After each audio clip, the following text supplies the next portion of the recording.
பிரதோஷ நேரத்தில் நம்மளால் கோவிலுக்கு போக முடியலை அப்படிங்கும் பொழுது சிவ சிந்தனையோடு சிவபெருமானுக்கு மிகவும் விருப்பமான அடியார்களை பற்றி அந்த நாயன்மார்களின் வரலாற்றை நம் சிந்திக்கும் பொழுது சிவபெருமானுடைய பரிபூர்ணமான அந்த அருள் நமக்கும் கிடைக்கும் அப்படிங்கிறதுனால தான் ஒவ்வொரு பிரதோஷத்தின் போதும் ஒவ்வொரு நாயன்மார்களோட வரலாறை பார்த்துட்டு வரோம். அந்த வகையில் இன்னைக்கு நாம் பார்க்க போகிற நாயன்மார் யாருன்னு பார்த்தீங்கன்னா எரிபத்த நாயனார்.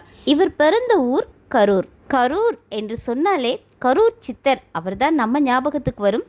அவரோடு தொடர்புடைய ஒரு திருத்தலம், அருமையான திருத்தலம், அங்கே எழுந்தருளியுள்ள நாதர் தான் பசுபதீஸ்வரர். இந்த சிவபெருமானுக்கு தொண்டுகள் செய்த பல அடியார்களுள் ஒருவர் எரிபத்த நாயனார். அடியாருக்கு ஒரு பிரச்சனை என்று அவருக்கு தெரிந்தால் அவர் கையில் இருக்கும் அந்த பரசு அப்படிங்கிற அந்த ஆயுதத்தை கொண்டு அடியாரை அத்துன்பத்தில் இருந்து காப்பாற்றுவார். இதனாலேயே இவருடைய இயற்பெயர் மறைந்து எரிபத்த நாயன்மார் அப்படிங்கிற பேரு இவருக்கு வந்துச்சு. இந்த பசுபதீஸ்வரருக்கு தினம்தோறும் காலையிலும் மாலையிலும் பூக்களை கொண்டு வந்து அவரை அலங்கரித்து பார்ப்பதில் அலாதி பிரியம் கொண்டவர் சிவகாமி அம்மையார். வயோதிய காலத்திலும் தினம்தோறும் பூக்களை எடுத்து வருவார். அப்படி ஒரு முறை அவர் வந்து கொண்டிருக்கும் பொழுது புகழ்ச்சோழ சக்கரவர்த்தியின் யானை, பட்டத்து யானை, இந்த யானைக்கு மதம் பிடித்து விட்டது. அது அப்படி தெருவில் நடந்து வேகமாக வரும் பொழுது இந்த நடந்து வந்துக்கிட்டு இருந்த சிவகாமி அம்மையாரை பூக்கூடையோடு தட்டி விட்டுருச்சு. கீழே விழுந்த சிவகாமி அம்மையார் சிவதா சிவதான்னு சத்தம் போடுறார். ஏன்னா அவர் விழுந்துட்டோமே அப்படிங்கிறதுக்காக இல்லை, சிவபெருமானுக்காக கொண்டு போன கையில் இருந்த அந்த பூவெல்லாம் சிதறிவிட்டதே என்று அவர் சத்தமிடுகிறார். இந்த சத்தத்தை கேட்டு பார்த்த உடனே நம்ம எரிபத்த நாயனார் யார் என்ன எதுவும் பார்க்கல. அவர் கையில் இருந்த பரசு வீசினாரு.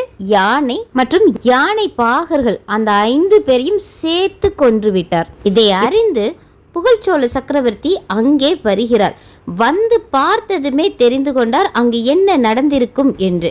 அங்கு இருந்த எரிபத்த நாயனாரோ ராஜாவின் அருகில் வந்து, அரசே, இந்த யானையை நான் தான் கொன்றேன். அது அடியார் ஒருவரை துன்புறுத்தியது. ஆகவே யானையும் 5 நான் தான் கொன்றேன். இதற்கு மன்னிப்பு கோருகிறேன். இதற்கான தண்டனையை தனக்கு தாருங்கள் என்கிறார் எரிபத்தர்.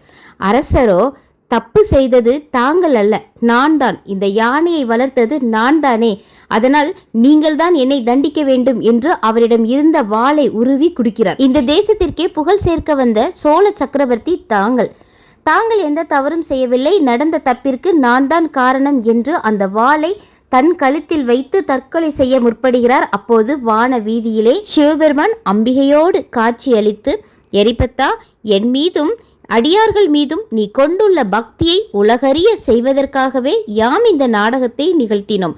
கவலைப்படாதே, மாண்டவர்கள் அனைவரும் எழுவர் என்று கூறுகிறார். அந்த யானையும் உயிர் பெற்று எழுகிறது. சிவகாமி அம்மையாரை வந்து யானை வணங்கி விட்டு செல்கிறது. அதன் பிறகு மீண்டும் அந்த அம்மையார் பூக்களை பறித்து வந்து அங்கிருந்த அனைவருமே அந்த பசுபதீஸ்வரரை வழிபட்டு நலன் பெற்றதாக இந்த வரலாறு நிறைவு பெறுகிறது.